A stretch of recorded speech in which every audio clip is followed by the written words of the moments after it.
Back to the Union buildings, President Cyril Ramaphosa currently hosting his Ivorian counterpart, President Alassane Ouattara. Let's take it there live.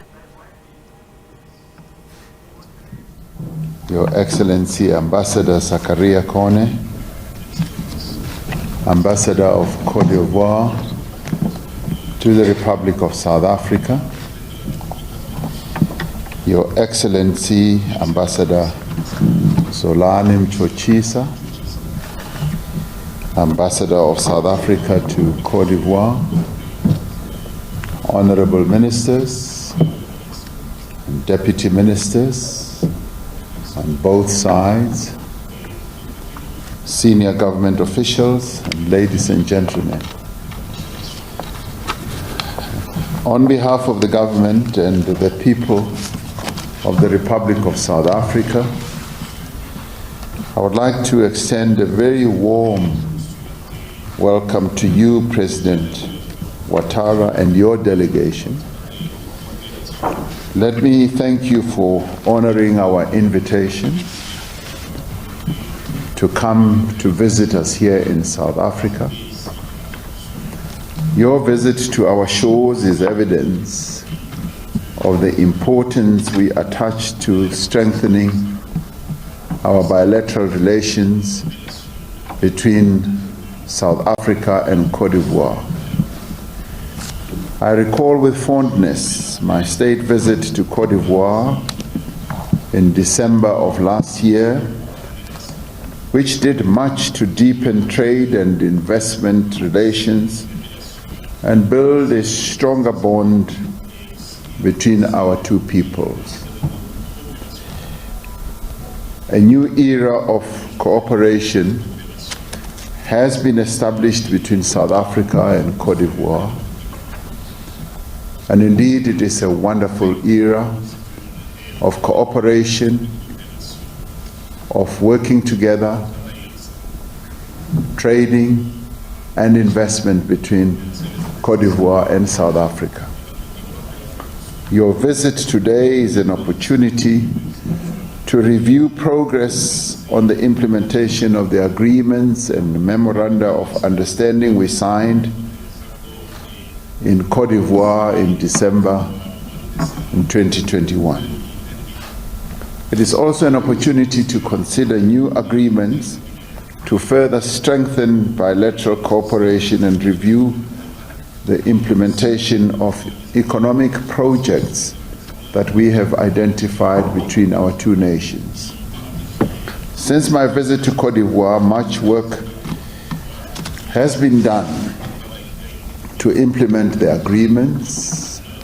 Our colleagues, our ministers, and officials have been hard at work to make sure that the agreements that we signed were not just on paper, but they were agreements that could be implemented.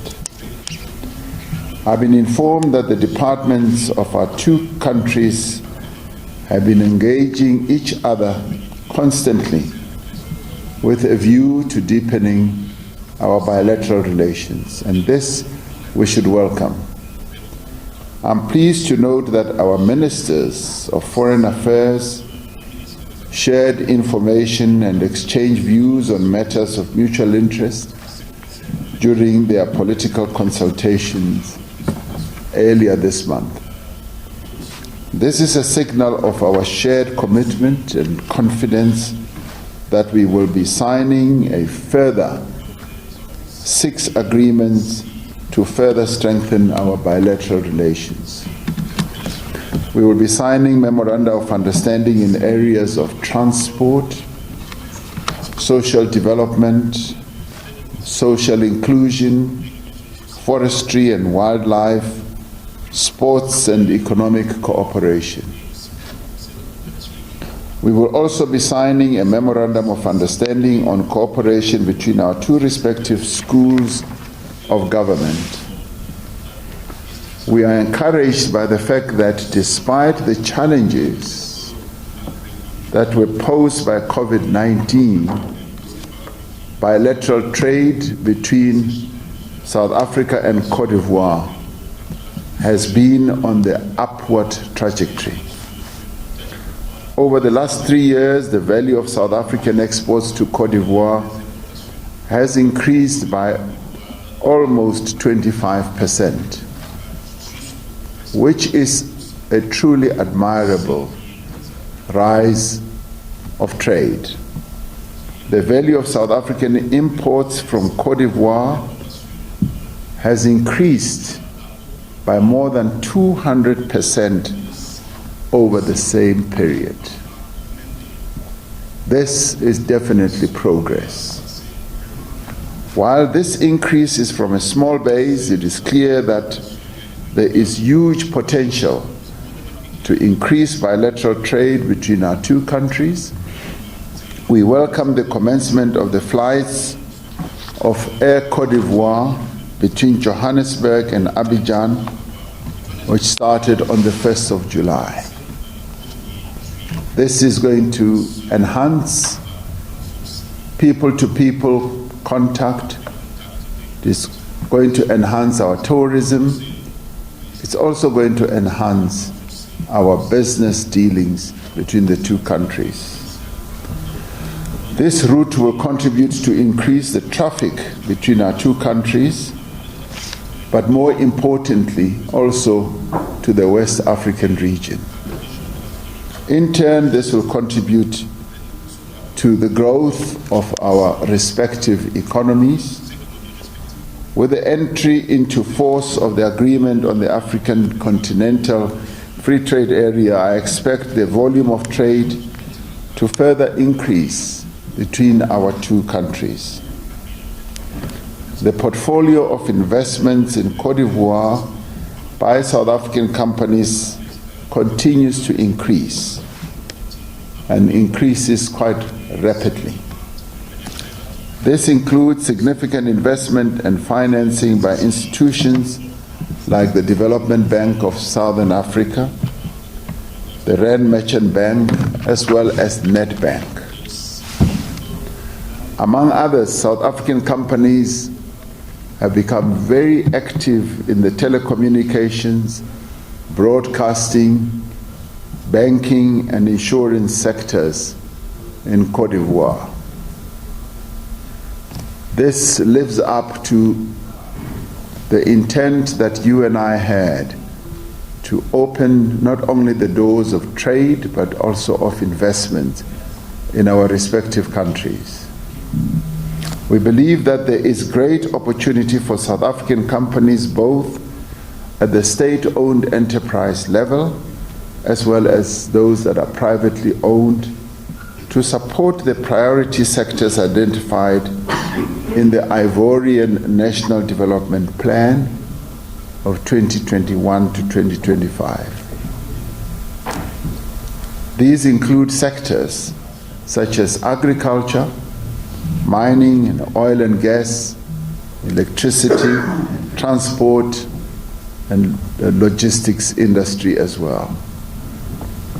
In this regard, the South African state-owned entity, Umgeni Water, has expressed an interest in one of the Ivorian National Development Plan projects to supply drinking water to the city of Abidjan. As Cote d'Ivoire prepares to host the 34th African Cup of Nations in 2023, South Africa is available to collaborate with Cote d'Ivoire on the required infrastructure projects, drawing on our own experience of hosting the FIFA World Cup in 2010. South African companies could contribute to the ambition of the Ivorian National Development Plan to increase domestic agro-processing to derive greater value from the country's substantial agricultural resources. You are a leader as Cote d'Ivoire in many agricultural resources, be it in cocoa, be it in cashew nuts. You are the undisputed leader globally as well as on our continent. And this is where we would be prepared, as we said in Côte d'Ivoire, to work closely with Côte d'Ivoire in close cooperation with investment happening on both sides and with trade continuing to evolve. Mr. President, we commend the progress Côte d'Ivoire has made under your leadership in nation building and reconciliation. This makes Côte d'Ivoire a shining beacon and example for the region and our continent on the peaceful resolution of conflicts. We have been closely following the security situation in the West African region. We fully support the decisions of the 61st ECOWAS Summit of Heads of State and Government held on the 3rd of July of this year. We do share ECOWAS's concerns on the recurrence of terrorist attacks in Burkina Faso, Mali, Niger, and Nigeria, and the spread of such activities to Benin and Togo. We support the decisions of ECOWAS on the situations in Mali, Burkina Faso, and Guinea. South Africa appreciates the important role played by Côte d'Ivoire in contributing to peace and stability in West Africa through contributing troops and police to the stabilization mission in Guinea-Bissau.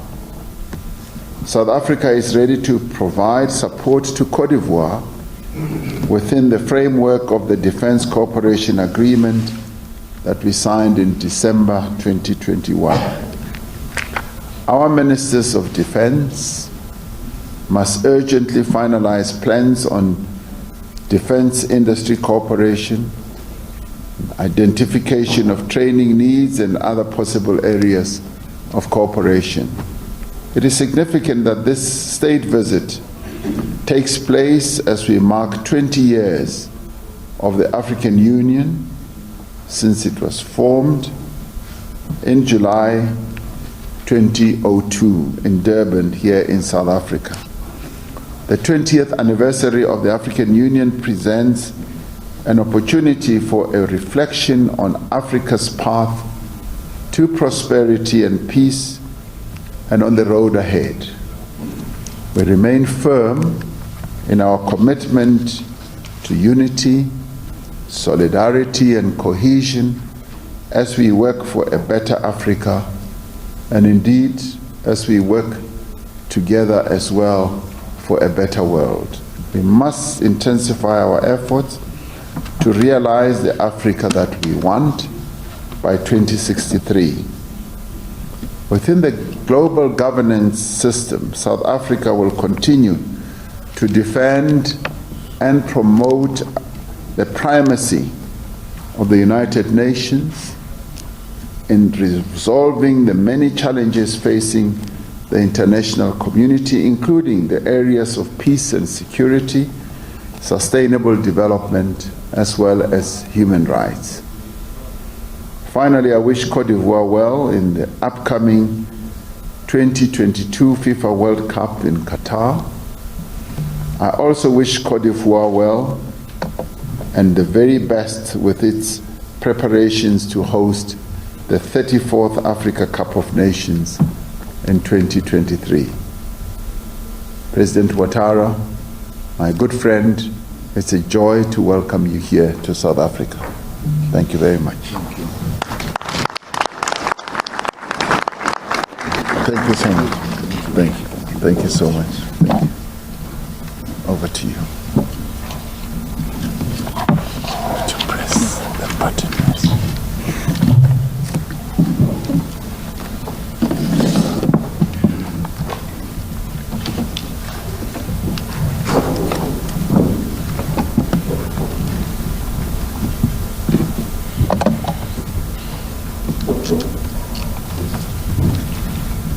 Excellency President Cyril Ramaphosa, my dear brother,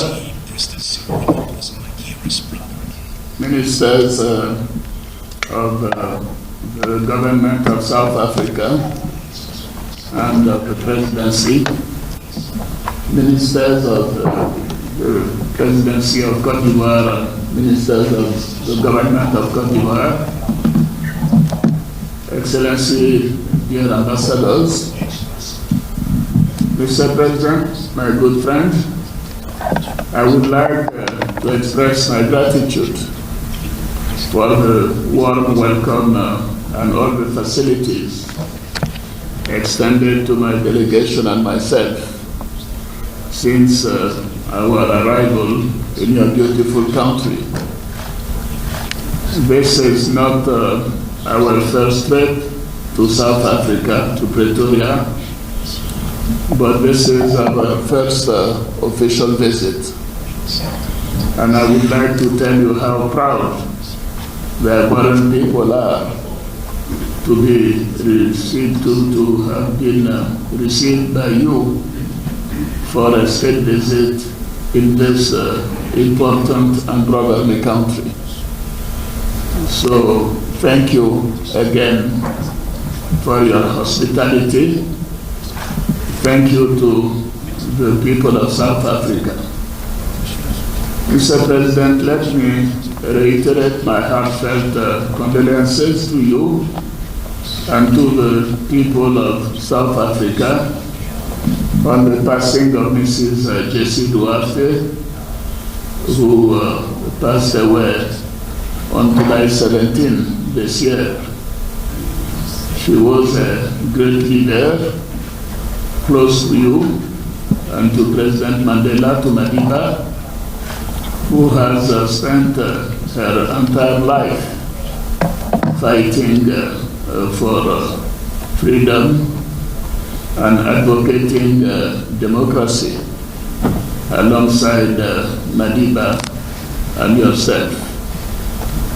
We sent you a telegram to express our condolences.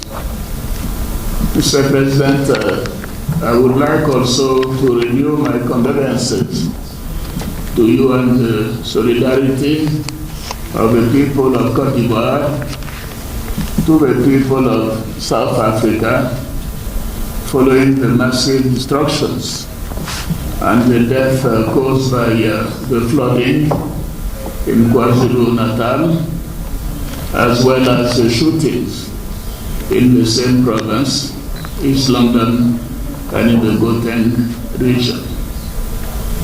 Mr. President, of course, these are difficult times for all of us, and we congratulate you for your leadership in going through these difficult problems.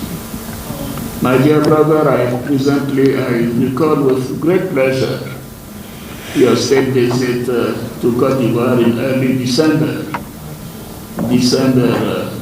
2nd and 3rd, and the impressive delegation, including 120 officials, 170 persons from business, and about 20 journalists and media personnel that accompanied you.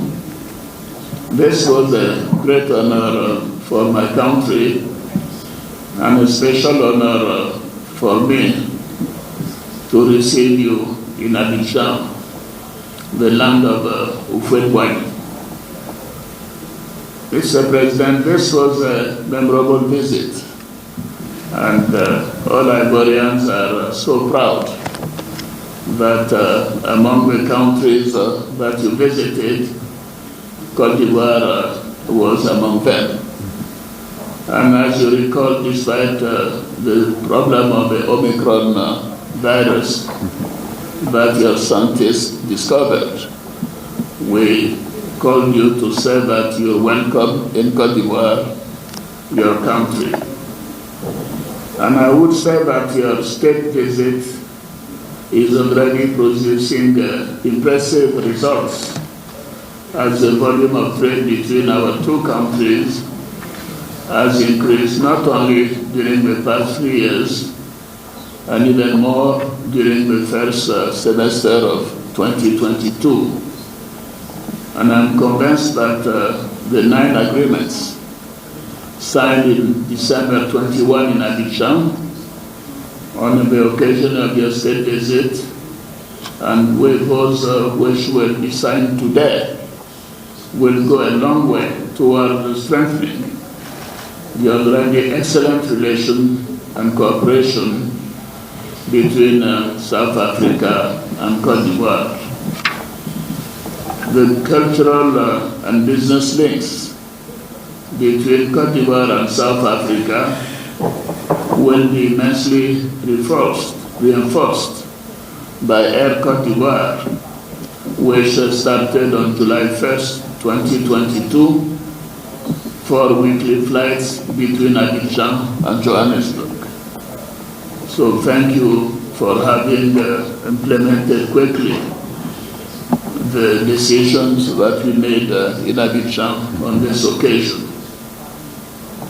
Excellency President Ramaphosa, ladies and gentlemen, the world is facing tremendous challenges with the coronavirus pandemic, climate change, and more recently, the energy and food crisis caused by the war in Ukraine and the international situation.